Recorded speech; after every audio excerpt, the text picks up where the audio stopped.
నిర్మల్ జిల్లా కుబీర్ మండల కేంద్రంలో ఉగాది పండుగ పురస్కరించుకొని గురువారం ఘనంగా కుస్తీ పోటీలు నిర్వహించారు. ఈ పోటీలో మహారాష్ట్రకు చెందిన రోహిణి అనే బాలిక అసాధారణ ప్రతిభ కనుబరించింది. సాధారణంగా పురుషులు ఆధిపత్యం ఉండే ఈ క్రీడల్లో రోహిణి బాలుడితో తలబడి నువ్వా నేనా అన్నట్లు పోరాడి విజయం సాధించింది. బాలిక సాహసాన్ని కుస్తీ ప్రేక్షకులు ఫిదా అయ్యారు. కుస్తీలోనూ తాము ఎవరికి తీసిపోయామని నిరూపించింది. రోహిణిని ప్రజలు చప్పట్లతో అభినందించారు. నగదు పురస్కారాలను అందజేశారు. ఈ పోటీల్లో చుట్టుపక్కల గ్రామాలు మల్లయుద్ధులు కాకుండా మహారాష్ట్ర, హర్యానా నుండి ఈ పోటీలో పెద్ద ఎత్తున పాల్గొన్నారు. ప్రతి ఏడు ఈ కుస్తీ పోటీలో నిర్వహిస్తామని గ్రామ కమిటీ సభ్యులు తెలిపారు.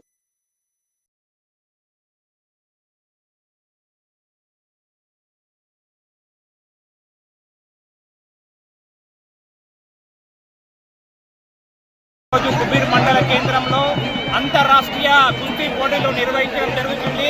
ఈ కుస్తీ పోటీలకు తెలంగాణ కాకుండా మహారాష్ట్ర, హర్యానా అనేక రాష్ట్రాల నుంచి మల్ల యోధులు పాల్గొనడం జరిగింది.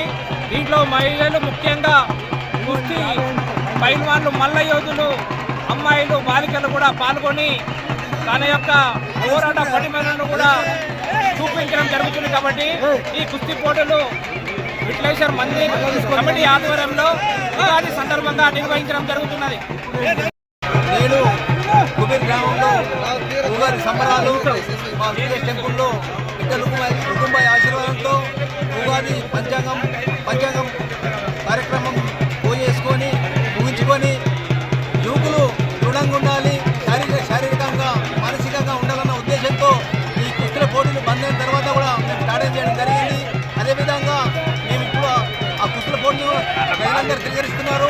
అదేవిధంగా మహారాష్ట్ర నుంచి కానివ్వండి, వివిధ రాష్ట్రాల నుంచి కానివ్వండి, దిగులు నుంచి కానివ్వండి, అన్ని పక్క రాష్ట్రాల నుంచి కూడా మల్లయులు వచ్చారు. ఘనంగా కుస్తీల పోటీలు నిర్వహిస్తున్నాము. ప్రజలందరూ మాకు సహకరించి, పోలీస్ శాఖ మాకు సహకరించింది కుస్తీల పోటీలు విజయవంతంగా చేయాలని ముగిస్తున్నాను. ప్రతి ఉగాది రోజు కుబీర్లో విఠలేశ్వర ఆలయ కమిటీ ఆధ్వర్యంలో కుస్తీ పోటీ నిర్వహించడం జరుగుతుంది. ఈ కుస్తీ పోటీలకు మహారాష్ట్ర నుంచి మరియు హర్యానా నుంచి, నిజామాబాద్ డిస్టిక్, ఆదిలాబాద్ డిస్టిక్ ఎక్కడెక్కడ నుంచి మల్లన్న యోధులు వచ్చి ఈ కుస్తీలో పాల్గొని ఈ కుబీర్ విఠలేశ్వర ఆలయ కమిటీ నిర్వహించినటువంటి కుస్తీ పోటీలను విజయవంతం చేస్తున్నారు.